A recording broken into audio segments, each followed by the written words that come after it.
அனைவருக்கும் வணக்கம். சித்ரா பௌர்ணமி அன்று சித்தகுப்த வழிபாடு எப்படி எளிமையான முறையில் செய்ய வேண்டும், செல்வத்தை குவிக்கும் ஒரு அற்புதமான வழிபாடு பற்றி தான் நம்ம பார்க்க போகிறோம். பூஜையில் வைக்க வேண்டிய 2 பொருள் என்னென்ன அப்படிங்கிறதை நம்ம பார்க்கலாம். சித்ரா பௌர்ணமி அன்று சித்தகுப்தா வழிபாடு எளிமையான முறையில் எப்படி செய்ய வேண்டும் அப்படிங்கிறது பார்க்கலாம். சித்ரா பௌர்ணமி என்னைக்கு வருது அப்படின்னா செவ்வாய்க்கிழமை அன்று ஏப்ரல் மாதம் 23ஆம் தேதி அன்று தான் நமக்கு வருகின்றது. மாலை 6 மணிலிருந்து இரவு 9 மணிக்குள்ளே நீங்கள் தாராளமாக வழிபாடு செய்து கொள்ளலாம். இந்த பௌர்ணமி அன்று நம் அம்பாள் வழிபாடு செய்வது மிகவும் விசேஷமாக இருக்கும். நாராயணர் வழிபாடு செய்வது ரொம்ப விசேஷமாக இருக்கும். சிவபெருமான் வழிபாடு செய்வது ரொம்ப விசேஷமாக இருக்கும். குலதெய்வ வழிபாடு மற்றும் இஷ்ட தெய்வ வழிபாடு, இவங்களுடைய வழிபாடு எல்லாமே மிகவும் சிறப்பானதாக இருக்கும். உங்களுக்கு நல்ல ஒரு புண்ணியத்தை கொடுக்கும். சித்ரகுப்த வழிபாடு செய்யும்போது நம்மளுடைய பாவங்கள் போக்கி புண்ணியத்தை கொடுக்கக்கூடிய ஒரு அற்புதமான வழிபாடு தான் இந்த சித்ரா பௌர்ணமி என்று செய்யும்போது நல்ல ஒரு பலனையும் புண்ணியத்தையும் நமக்கு கொடுக்கக்கூடிய ஒரு அற்புதமான நாள் தான் இந்த நாள். சித்ரா பௌர்ணமி அன்று நம்ம எப்படி வழிபாடு செய்ய வேண்டும்? நிறைய பேர் வீட்டில் சித்ரகுப்த வழிபாடு செய்கிறதுக்கு அவங்களுடைய படம்லாம் இருக்காது. அப்படி இருக்கும்போது நீங்கள் ஒரு அகல் தீபம் மட்டும் ஏற்றி வைத்து 2 பொருள் முக்கியமாக வைக்க வேண்டும். அது என்ன பொருள் அப்படின்னா, ஒரு நோட்டும் ஒரு பென் வைக்கிறது ரொம்ப சிறப்பானது. நீங்கள் அதில் உங்களுடைய வரவு செலவு கணக்கை எழுதி கொள்ளலாம். இந்த மாதிரி வைத்து அன்றைய நாள் நீங்கள் வழிபாடு செய்ய வேண்டும். அதாவது அவருடைய படம் இல்லை அப்படின்னா ஏதாவது ஒரு அம்பாள் படம் வச்சுக்கோங்க. அவருக்காக நீங்கள் ஒரு பென்னும் ஒரு நோட்டும் வச்சுக்கோங்க. அப்புறம் சித்ரா அன்னங்கள் சொல்லுவோம், லெமன் சாதம், புளி சாதம், தயிர் சாதம், இதெல்லாம் நம்ம வைக்க வேண்டும். சாதங்கள் வைத்து ஒரு நெய் தீபம் ஏற்றி வைத்து நீங்கள் வழிபாடு செய்ய வேண்டும். இந்த வழிபாடு உங்களுக்கு நல்ல ஒரு புண்ணியத்தை கொடுக்கும்.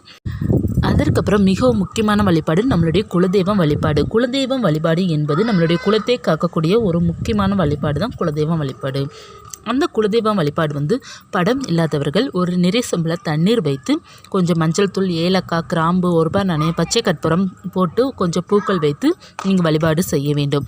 ஒரு நெய் தீபம் ஏற்றி வைத்து அவங்க உங்கள் குலதெய்வமாக நினைத்து நீங்கள் வழிபாடு செய்யும்போது உங்கள் குலதெய்வத்தோட அனுகிரகம் பரிபூர்ணமாக கிடைக்கும்.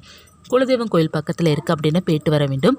அந்த நாள் என்று உங்கள் வீட்டு பக்கத்தில் எந்த அம்பாள் கோவில் இருக்கும், அந்த சித்ரா பௌர்ணமி என்று நீங்கள் மாலை நேரம் கோயிலுக்கு போயிட்டு வருவது ரொம்ப சிறப்பாக இருக்கும், விசேஷமாக இருக்கும். சித்ரா அன்னங்கள் சாப்பிடுவது ரொம்ப நல்லது. அதாவது நம்ம தயிர் சாதம், புளி சாதம் சொல்லுவோம் பார்த்திங்களா, 6 வகையான சாதம் இருக்கும். உங்களால் எந்த சாதம் முடியுதோ அதை வைத்து நீங்கள் வழிபாடு செய்து கொள்ளலாம்.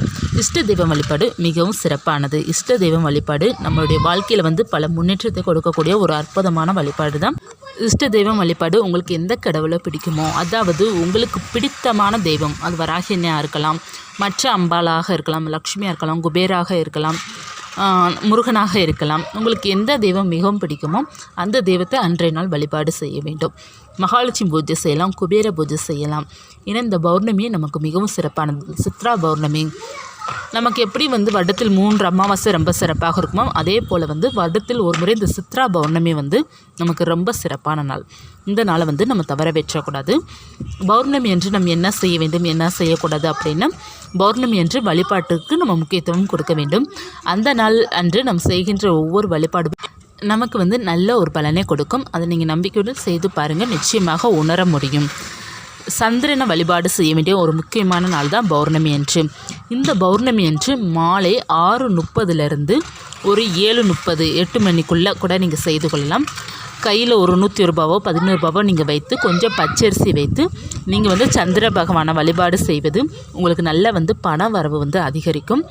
ஓம் சந்திர மௌலீஸ்வராய நமக அந்த மந்திரத்தை ஒரு 3 முறை சொன்னால் கூட போதும். அந்த பௌர்ணமி அன்று நம்ம அந்த சந்திரனை வழிபாடு செய்ய செய்ய நம்மளுடைய வாழ்க்கையில் மன அமைதி கிடைக்கும், சந்தோஷம் நிலைத்திருக்கும், மகிழ்ச்சி கிடைக்கும், செல்வம் நமக்கு குவியும். பொருளாதார முன்னேற்றம் நம்மளுடைய வாழ்க்கையில் வேண்டும் அப்படி என்றால் இந்த சித்ரா பௌர்ணமி தவற வெற்றாதீங்க. நினைத்தது போல் நமக்கு நடத்தி வைக்கக்கூடிய ஒரு அற்புதமான நாள் தான் இந்த சித்ரா பௌர்ணமி. உங்களால் முடிந்த அளவுக்கு வழிபாடு செய்யுங்க. உங்ககிட்ட எந்த பூக்கள் எளிமையாக கிடைக்குதோ, செம்பருத்தி பூ கூட வைக்கலாம், மல்லிகைப்பூ அந்த நாள் வைப்பது ரொம்ப சிறப்பாக இருக்கும். என்ன மலர்கள் உங்கள்கிட்ட கிடைக்குதோ அதை வைத்து எளிமையான வழிபாடு செஞ்சாலே போதும், நல்ல ஒரு பலன் கிடைக்கும். நம்ம நிலைவாசல் என்று அன்றைய நாள் நம்ம ஒரு அகல் விளக்கு ஏற்றி வைப்பது கூடுதல் சிறப்பாக இருக்கும். சொந்த வீடு வேண்டும் அப்படி இருப்பவர்கள் நமக்கு செவ்வாய்க்கிழமை வருவதனால் இந்த பௌர்ணமி தவற விட்டுறாதீங்க. வெற்றிலை தீபம் ஏற்றி வைத்து வழிபாடு செய்து பாருங்கள், நிச்சயமாக சொந்த வீடு உங்களுக்கு அமையும். இந்த நாளன்று முருகனுடைய வழிபாடு கட்டாயமாக செய்து பாருங்கள், நல்ல ஒரு பலன் கிடைக்கும்.